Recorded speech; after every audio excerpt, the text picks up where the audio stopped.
According to God, the white man is the devil. You see, I've been in here for a little minute. You know what I'm saying? And I see niggas, they like to talk a lot. They like to claim leadership. They like to claim this and that. You know what I'm saying? They like to be above what they really is and have authority. But they don't really need that authority. They don't really know what to do with that leadership. You understand? You hold hands with this boy, your ass need to stop it. Ass she the give a damn what you talk about. Don't give a fuck what you believe, nigga. Gotta stand up and serve my God. We don't pray on our knees, nigga. Yeah. See, everybody ain't with all that peace talk. Everybody ain't with all that. Let bygone be. Boy, your ass need to stop it. Ass she the prophet. It's about to get serious. When they hit us with dope and kill us with crack, where the fuck with your leaders? I'm curious. He cashed out on your blood, traded you in and bought a new biz. Ask you the prophets, I tell you the scheme. If you don't wake up, you gon' die in your dreams. I say you won't tell you no more. I swear these crackers try to kill us slow. Just spoke to a nigga and fed it up for parole. Because of the COVID, it feel like the host in this world that don't go together. Know it's gold in the ghetto. I'm in the city blazing with my niggas. Just told the devil the score never settled. Yeah, see the prophets. I'm tired of these niggas keep talking about, you know, you respect my religion, I respect your religion. Boy, your ass need to stop it, ass she the prophets. You know, like we all come together. Cause you know, they say God so loved the world. God so loved the world and know boy, your ass need to stop it, ass she the prophets. Don't give a damn what you talk about. Don't give a fuck what you believe, nigga. Gotta stand up to serve my God. We don't pray on our knees, nigga. Yeah. Hey, gentlemen, y'all, we don't pray on our knees, nigga. Gotta stand up. You know what I'm saying? Boy, your ass need to stop it, ass she the problem. With step, I'm solid for show. To the fake niggas, stay silent, I got it, let's go. I ain't taking no losses, ain't no talking when we got the flow. Ain't no peace, just play with your own. I'ma be loyal to the right arm. Tell him we can't keep it slate. And I can never let bygone be bygone. Got your baby mother on high, got your baby pass through the fire. Ask you the prophets, that baby so belong to the Lord. How dare you abort it? Devil will fail you, bitch, I can afford it. I prepare slaughter, you bring me my water. Push your leaders weak, let them lies slip through their teeth. Their ass need to stop it, ass she the prophets. That's just the reality, Christians. I'm sorry to hurt your feelings. I know your pastor lied to you every Sunday for 30 years, but that's what the church is for, lying. That's why they exist, to lie the money out of your pockets. Boy, your ass need to stop it, ass she the give a damn what you talk about. Don't give a fuck what you believe, nigga. Gotta stand up to serve my God. We don't pray on our knees, nigga. We don't pray on our knees, nigga. Gotta stand up to serve my God. We don't pray on our knees, nigga.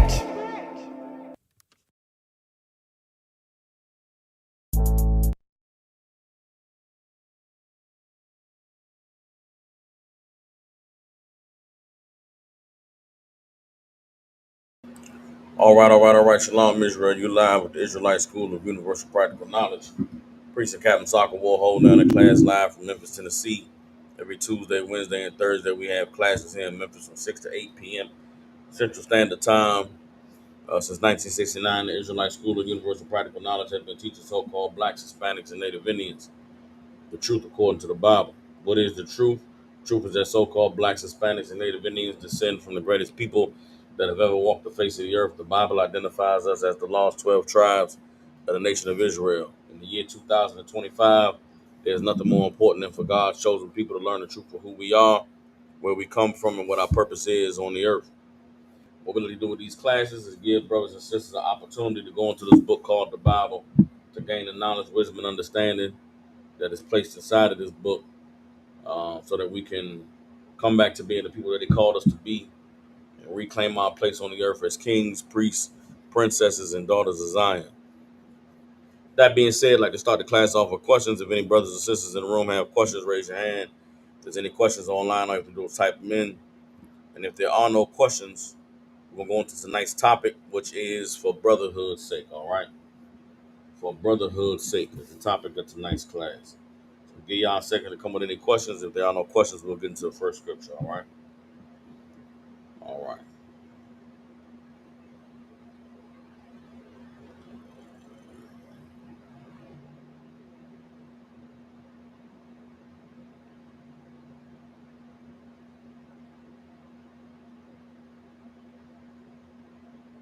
All right.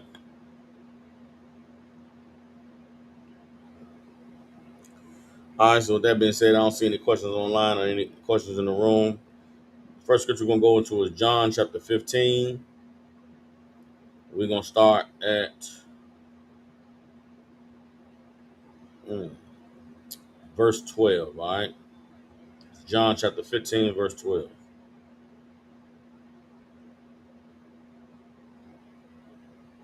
The point of this lesson today is to understand that when it comes to being in the truth and when it comes to serving the Lord, oftentimes there are things that we all must do, and ways that we all must change that aren't necessarily for our sake.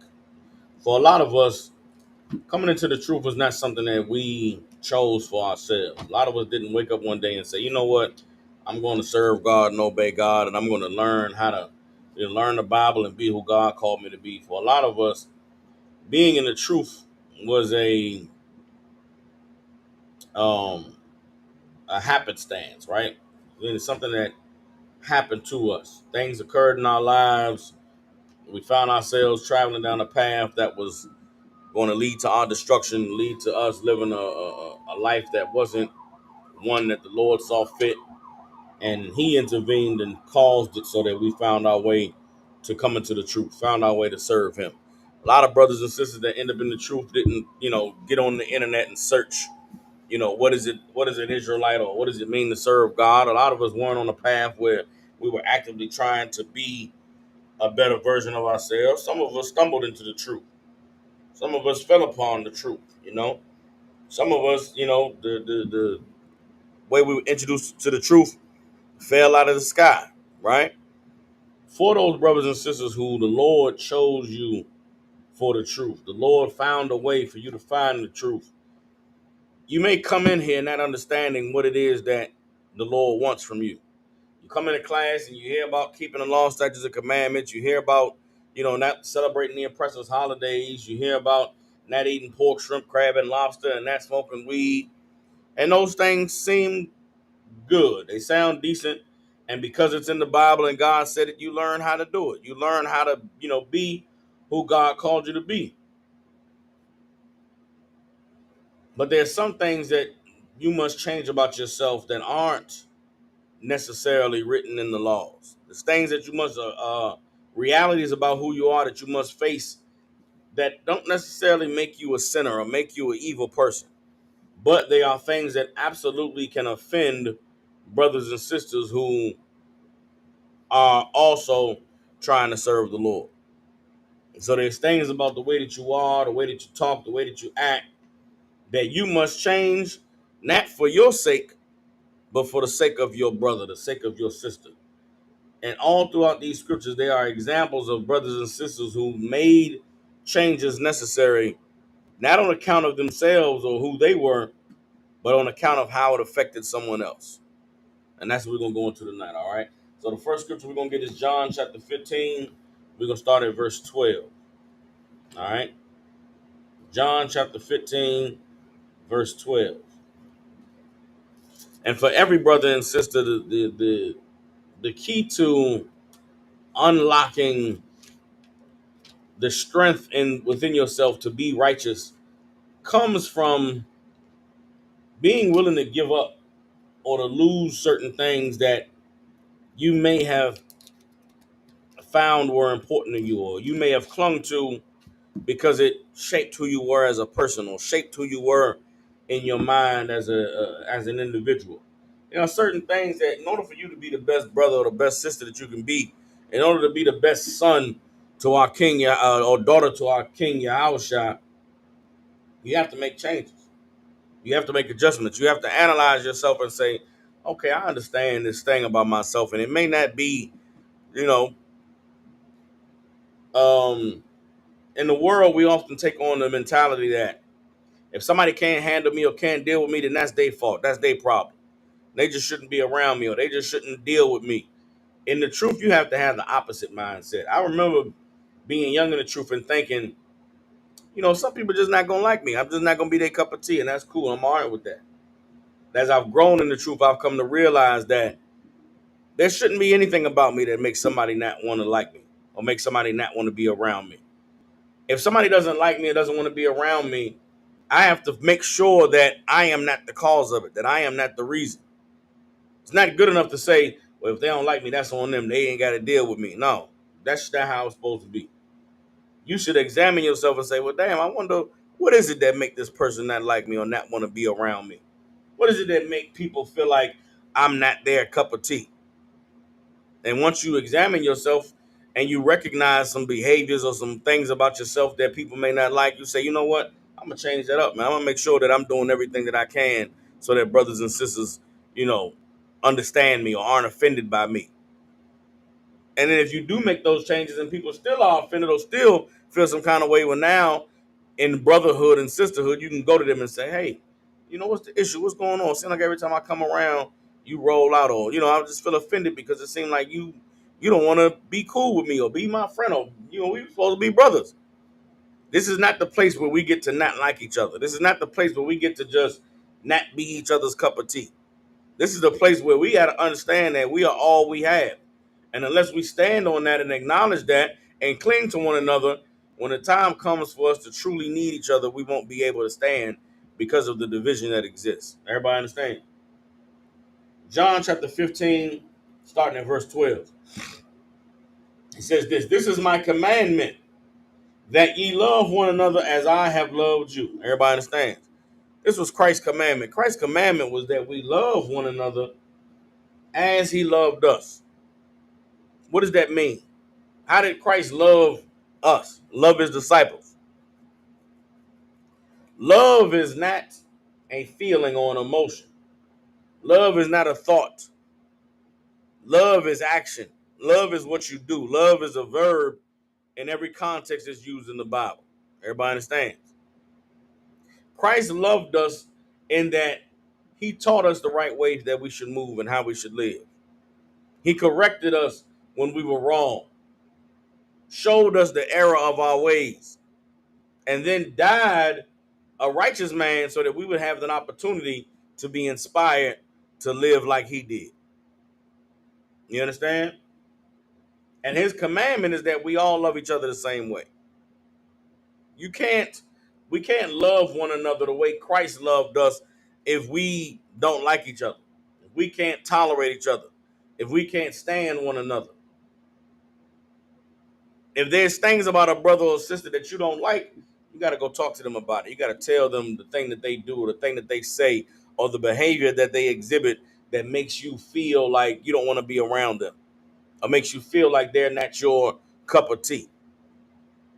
And when someone comes to you about your behavior or the way you talk or the way you act, then you got to be ready to say, Salaki, I didn't understand. I didn't know that thing that I was doing was upsetting you. I'm sorry. I didn't know that I was offending you by that. You know what? I'm sorry. I'm gonna be better. I'm gonna analyze myself. I'm gonna make some changes so that we can be brothers and sisters. That's loving one another the way that Christ loved us. It's accepting correction, taking correction, correcting each other, giving each other opportunity to change and to be better. Not just being mad and being bitter or being upset because you don't like someone the way that they are. Keep reading verse 13. Greater love have no man than this. This is the greatest love you can have. That a man lay down his life for his friends. Everybody understands? There is no greater love than you lay down your life for your friend. And what does it mean to lay down your life? What does laying down your life for someone look like? The immediate idea we all get is being willing to die for someone. Being willing to lose your life so someone else can have the opportunity to live. But what if we looked a little bit deeper than that? What if we looked a little bit further than just being willing to die for someone? What other ways can you lay down your life for your friend? What if you're someone that like to joke a lot? You like to, we come from the world. You understand? We used to cutting up on each other and making jokes and, making light of each other and making fun of different little things. What if in order to have a friend or to be a friend or to show love, you had to learn to no longer joke with brothers and sisters about the way they look, or the way they talk or the way they act? What if in order to lay down your, what if in order to, show love, you had to learn to not be someone that makes a joke at the expense of someone else? Instead of being someone that always cracked jokes, you learn to just be someone that was quiet and just learn to not say nothing. Or learn to talk and socialize in a way where you don't have to be funny all the time. Or don't everything doesn't have to be a joke. Would you lay down your life for a friend? What if you are a brother who, you're always so serious, man? Life is serious, and there's no reason to be laughing and joking all the time. You go out here, I live in Memphis, Tennessee. It's dangerous out here, man. Young cats robbing and stealing, and everybody carrying guns. And you go out here and you move through the world, and everybody's always on go mode. You always got to be ready for things to go down. You gotta, you always. I'm so serious all the time, and always looking at the dangers. When brothers come around and they want to have a good time, they want to have fun. I'm always, man. Listen, y'all gotta stop joking, man. Pay attention. You gotta stay on Shamar. Look at what's going on around you. But every time I do that, and I behave that way, it stops brothers from being able to have fun. Can't nobody have fun and enjoy themselves because I'm always so on point and alert about everything. I want everybody else to have to be on point and be alert. Well, what if in order to be able now, I'm so alert and aware of everything that nobody wants to go out with me because they can't have no fun. Man, we can't have no fun with this brother around because all he want to do is look for danger. He want to stop all the fun because of all of the fear, not the fear, but all of the awareness he got of all of the danger that's lurking.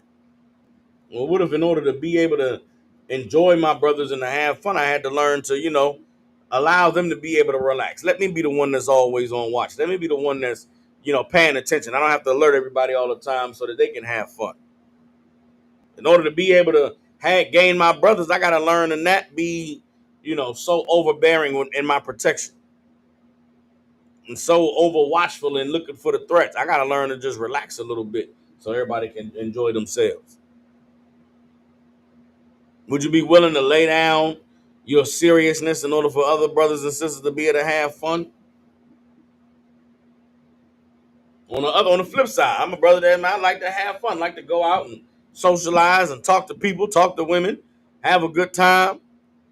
The brothers say, man, listen, Salaki, saying, sir, I know you like to have a good time, man, and you socialize, but sometimes, we be going to places and a lot of people don't be friendly, man. They be looking at us like we funny. And this kind of place you can't just, you be so friendly and open with everybody. It kind of make you a target. Brother come to you and tell you that you're gonna be offended because he say that you always having a good time and having fun. You need to tighten up a little bit, or you're gonna examine yourself and say, you know what, maybe I do need to be a little bit more serious. Maybe I do need to not be so friendly all the time. Maybe I'm friendly all the time because I've been drinking, and drinking make me extra friendly, make me extra talkative. Well, you know what? So I don't offend my brothers. Let me just chill out and not drink this weekend. Let me go out with them. Let me be the one that's on Shamar. Let me be the brother that's kind of quiet and in the background for the sake of my brothers. Laying down your life for your friend doesn't always mean being willing to die. Sometimes it's being willing to make the changes necessary to gain your brother or gain your sister. Everybody understands? John chapter 15, verse 13 again. Greater love have no man than this, that a man lay down his life for his friends. Ye are my friends if ye do whatsoever I command you. Everybody understands? Christ said, you are my friends if you do whatever I command you. What did Christ command us to do? Christ commanded us to love one another. You understand? To lay down our life for a friend. And if we are Christ's friends, then guess what we would do? We would make the necessary changes in order for a brother or a sister to be our friend. Everybody understands? The truth is not a place where you just find the people who would like you. You like to talk shit, got a filthy mouth, cuss all the time, call sisters bitches and hoes and joke like that. You don't want to go around the sisters who don't curse and have a filthy mouth. You just want to find the other loudmouth cursing bitches that like to joke and laugh that way so you can be friends with them. Don't do that in here. Don't go searching for your kind of people